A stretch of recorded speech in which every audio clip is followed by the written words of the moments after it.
going to be reviewing the short film Unbridled. Why? Because I feel like it. So, Unbridled by Cameron Owens and Grant Kendall, or however you pronounce that. But anyways, if you have not yet watched Unbridled, go watch it. It's on YouTube. I'll put the link down. So, it's done in 24 hours, and for that, pretty good. Okay, title, Unbridled. Doesn't really fit. Feels like a horror movie. I know that the creators are even still looking for a different title. Setup. Man gets an eviction notice. Inciting incident. Man gets an eviction notice. He begins to pack up and just go on with life, I guess. He's kind of confused with the plot almost. And so climax, man goes, grabs some water, comes back, bag is gone. Or the climax could possibly be man finds a woman's wallet and decides to take it, well, at least thinks about it, and then doesn't. Which leads us to resolution. The man returns the wallet to the woman, and that's the film. What I feel is interesting though, never really find out what happened to his bag, and he kind of just walks off. Just accepts the fact that his bag is gone. Interesting story, but I feel as if it's too long for that short story. It is around 5 minutes. It was too short for those 5 minutes. Bit of lingering. Mostly what lingers a bit is after man heads out of his apartment, hotel, or whatever, and starts out walking around. And walking really kind of lingers. Feels only about 3 of those walking shots were fine. Though, when something lingers a little bit, is to make the shots interesting, appealing, and make the sound appealing, which they attempt. The shots are definitely interesting. Sound mix, pretty heavy on the music. This point, if you hear that, it really doesn't sound good, and it makes that noticeable. The whole thing about films, so you want to notice everything but notice nothing. And there are several points, several cuts, and several audio jerks that you notice.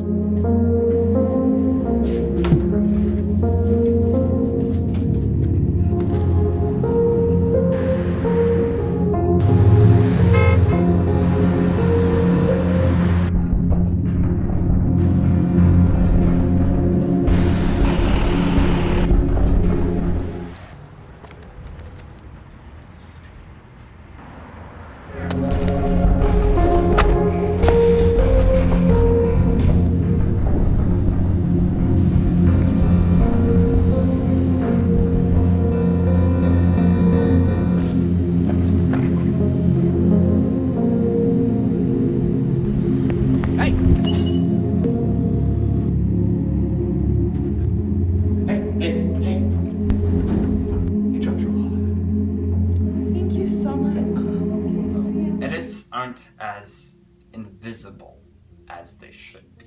And you know what? We got a few shaky shots here. In there. We're okay. One thing that definitely kind of bothers me. I have this one shot.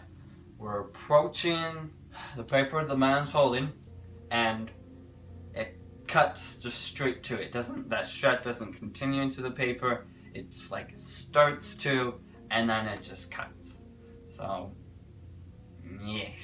But you know what? Overall, it's pretty decent, especially for being done in 24 hours. And it's probably Cameron Owens' second best short film, I would say. Interesting enough, what I would say his first, the best short film, at least of what I've seen. I don't know how many he's actually ever made and released to his YouTube channel. But the biggest one, best one, was done in about 48 hours. And it was phenomenal. Especially for that 48-hour time frame to be all done in that. Link to that too. What's interesting, this film done in 48 hours, this film done in 24 hours are decently better than a film by Cameron Owens, same person, same director, done in about 5 months. Not fully production, it was about 1 day of production. Well, I don't know for sure. It's not like I was in it or anything. You know, that short film is not really as good as this one done in 48 hours. I feel, as the case is, they're not putting as much effort into it. When you do a film in 24 hours or 48 hours, your time frame is really short. So you're just gonna push for it, make sure it can be the best it can be, and get it done as fast as you can. Now when you take 5 months on a short film, and of course, for many of us young filmmakers, there's one big thing in the way: school. So that definitely knocks a lot of time. That's where your pre-production can be, you know, after school or sometimes during school. If you have like a free period, do some writing, do some shot list, some scheduling, figure things out and all. And then around summertime you can start production. Hopefully you can find people that aren't insanely busy. I know all this from experience. 8 months of pre-production for something. We're in production right now in the summertime. Coming out October 31st, but this isn't about my films, it's about Cameron's films. So, what I'm noticing here is that Cam, watching this, put more effort into the films you work on longer, you know? Films are good, you got some interesting stories, they are visually appealing. It's probably because you're using the FS7, but you know what? FS7 doesn't look the best playing alone, so you color really good. Good edits, you know? Just need to get some crew, maybe. Make a bigger film, man. Push for your films, okay? I believe you, Cam. Well, you know, that's my review of Unbridled. I forgot how to pronounce it. But anyways, and what kind of just all of Cameron's films, really. So, you know what? What do you think of the film? Well, hopefully you've watched it.